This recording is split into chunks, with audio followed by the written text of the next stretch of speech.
Butterstock, a contraption used by Sam Puckett to intimidate others. A sock full of butter. Okay, let's shake them up.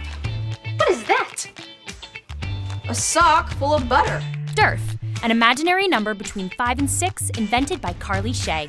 They've created a new number. A new number? Yep, between 5 and 6. It's called Derf. Gibby, used by Gibby Gibson to refer to himself in the third person. Gibby. What's up, Gibwad? His name is Gibby. Gibby. Nub, a person with rude or disappointing qualities. Sam Puckett's favorite insult. Can I have my website back? No. Nub. Nubs. Nub. It's such a nub. The nubbiest. Shush, used to show excitement, agreement, or delight. Well? You get it? Shush, yeah, I got it. Yeah.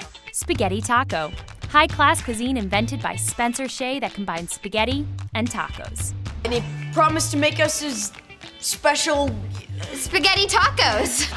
What? Noodles can't live happily in a hard corn shell?